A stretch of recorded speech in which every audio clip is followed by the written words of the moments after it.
what's decent? Yo, I have a super long match, and I mean, get your popcorn fresh out the microwave, sit in front of the family in the living room, and get ready to watch a Marvel movie in front of the family for 2 or 3 hours. Kind of long match that I'm having right now against my boy HoodlumScrafty. He's gonna start things off with his men shot. I'm gonna lead out with my Tentacruel, which is a great lead. I do notice that he has a Nidoking on his side, so I'm kind of hesitant to set up the Toxic Spikes. So he pushes in his Magnezone on the front line after noting that men shot can inflict much to anything to the Tentacruel. So I'm gonna switch out into my Zapdos to take the Vault Switch, and I noticed that damage output indicates that he is a Choice Specs variant. So now he's gonna bring in his Nidoking on the Zapdos. I'm gonna predict him to go for the Ice Beam, and then I bring in my Bear Tick respectively. And now I'm just gonna go for the Icicle Crash. I can't afford to go for the superpower right now to try to overpredict, even though in a sense that the obvious switch was a little bit too obvious. So now he's gonna go for the Magnezone to take the Icicle Crash, but he didn't know about Bear Tick because Bear Tick is a very undershadowed Pokemon. So he wouldn't have stayed in if he knew that Bear Tick had access to superpower, and I'm able to go for the superpower and knock that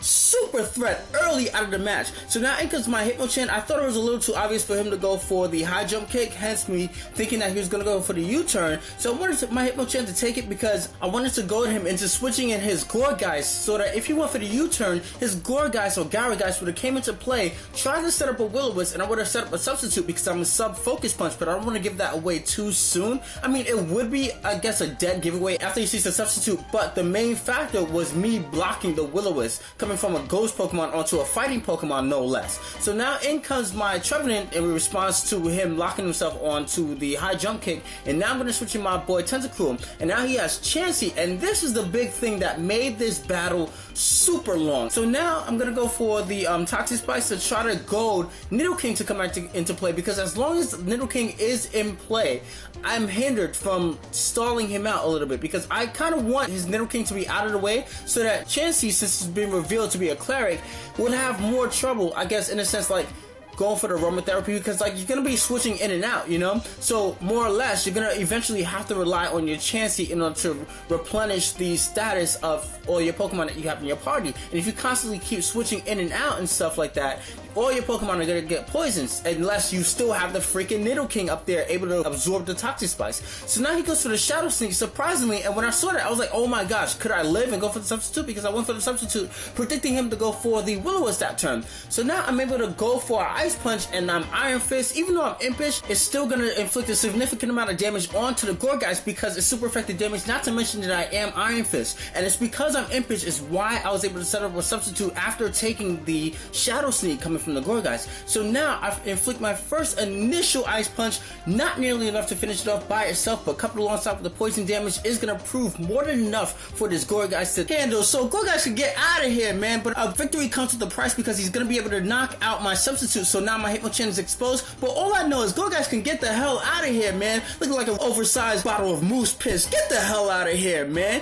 Yo, so anyway, he's gonna bring in the Nidoking, and I figured that I need this Hitmonchan for a little bit later on. This dude does have the Chansey, so if in any case I want to be able to replenish my HP, where in this case scenario where I'll bring in my Hitmonchan on the Chansey and then set up a substitute and Focus Punch something to oblivion, you know. So now I'm gonna bring in my boy Zapdos as he goes for the Sludge Wave, and I figured that he's locked onto it. Go for the Pursuit and inflict half amount of damage onto the Nidoking. What that means is that if I'm able to set up the Stealth Rocks and a Nidoking comes back into play again, I'm able to knock it out if I'm in that case scenario, if he locks himself onto something like Ice Beam and or Flamethrower. So I will be looking for an open window for me to do that onto his Nidoking. So we're here with Chansey against Tyranitar. I know that I can't personally rely on Tyranitar alone to take out this Chansey. Tyranitar is more physical than it is special oriented.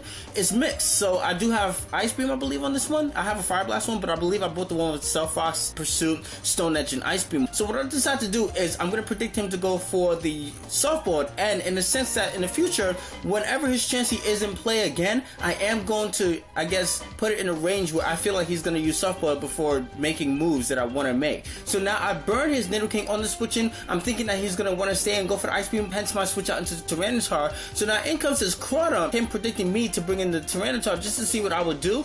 I'm poisoned now, but that's okay. I'm going gonna decide to stay in anyway, predicting him to either go for like the knockoff and or the DD or something like that, something other than a water type attack. So now in comes his Chansey on the Stone Edge again. I decided this is the perfect opportunity for me to get off my Stealth Frost because he's gonna predict me to go for a Stone Edge now, go for the Soft Blood, and that's great that I'm able to get off that support move right there. So I'm gonna use Chansey as a catalyst for my Trevenant to come in and go for repeated Leech Seeds. So now I'll know that every time he's gonna want to switch in his Chansey, especially if I do have the Toxic Spikes after Nidoking has already visited his graveyard, he's gonna want to come in and go for the Aromatherapy and or the Toxic on whatever I have out. And since Trevenant is burned, he can inflict that increasing residual damage that he would like to increase on my Trevenant because my Trevenant is annoying, and plus I do have curse on this thing. So now in comes his Nidoking actually, in response to my Trevenant again. I'm just gonna go for the Leech Seed and then afterwards switch out into my Zapdos just to ensure that he doesn't go for the Earth Power or my switch out into Tyranitar. If he went for the Earth Power, I could actually go for the Roost and recover HP with my Zapdos. I still have Zapdos in play right now, but I make a grave error actually, a misclick, and I meant to click in my Tyranitar so I could finish off the Nidoking and then come in later on with the Tentacool instead of the Toxic Spikes. But because of that one misclick that I just did, I'm gonna have to like freaking reiterate a whole bunch of turns just to make up that one turn, because I know that he just thought that okay, he's just gonna give up Nidoking, but you know, when he saw a freaking Tentacool, I'm pretty sure that he was happy right there. So I set the Toxic Spikes again, and then afterwards in comes his Crawdon, and now I'm just gonna go for another Leech Seed, predicting him to switch out, which is what he did. He switched out, but I'm not able to connect, and I'm just gonna switch out into my boy Tyranitar, knowing full well that he's not gonna want to go for a water type attack. So I'm just trying to increase the damage output that he's taking, and it does help that he does have the Life Orb, so he's taking damage with the Poison alongside with the Life Orb and the Sandstorm. But I also know that Cordon is important to him, so I know he's going to want to save it for later on, hence me using Pursuit to inflict some damage onto it, which turned out to be a great move. And what's more is that this turn my Tyranitar bites the dust, so now I'm free to scare this Chansey out by bringing in my Hitmonchan,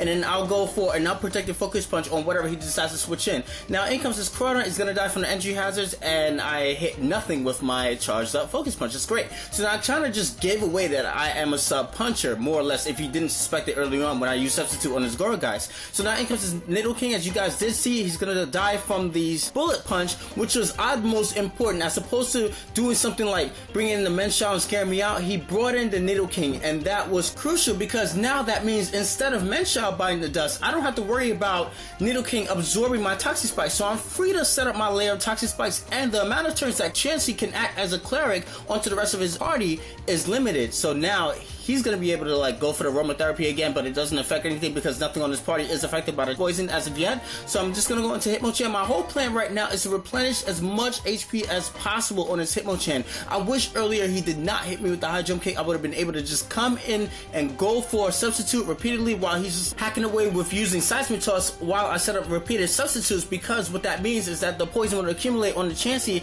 and then when it's low enough, I'll just decide to go for an unprotected Focus Punch, you know, to the point where he just decides to go for a Softboard, or even if he just continues to go for the Seismic Toss, I could just bring in my Bear Chick, go for a nice little Superpower and or Icicle Crash, get that clown out of the way, and then afterwards deal with the Menshao. So that's what I was thinking there if my Hitmonchan wasn't inflicted early on with that damage output that Menshao did inflict early on with the high jump kick. So now in comes a barrage of switches. Like, I'm just gonna have a create a pattern where I was switching my Tentacruel and then switch right back. I should have actually took this turn right here now to switch up into my Bear Chick, but I didn't want to risk him going for a secondary Poison Jab, predicting him to switch out. I mean, the risk was a little bit too great for me. There was no way that I could take out the Chansey if I lose both of my physical attackers. And the only attack that I have on this Trevenant is Phantom Force. And the reason I have Phantom Force is because I could use another turn in order for me to get back my Citrus Berry and or also get a little bit more damage with the Leech Seed and or whatever damage I have inflicting onto the opposing Pokemon, you know? So it's a little bit of a unique set that I have. It's not going to be proven effective here. So now in comes this Menshao again. I decided to keep it in again and go for a Leech Seed, and then he's gonna go for the Poison Jab, which is perfect. Now what that means is that I'm actually free to go into my Bear Tick because I know that Poison Jab won't one-shot it, and this is the chance that I was looking for because now I'm able to go for the Icicle Crash, finish this clown off, coupled alongside with the damage from the poison, and afterwards in comes his Menshao. I know he's not gonna want to go for the high jump kick because I do have the Trevenant left over, so I'm just gonna go for the Aqua Jet just to dwindle down the possibility of him going for like a critical hit or something like that. I could go for Aqua Jet and then come in with the Hitmonchan and go for the Bullet Punch, and that will be a crazy long game. Oh my god, Callum, what are you doing to me? Guys, I definitely had a lot of fun. Peace. What you doing?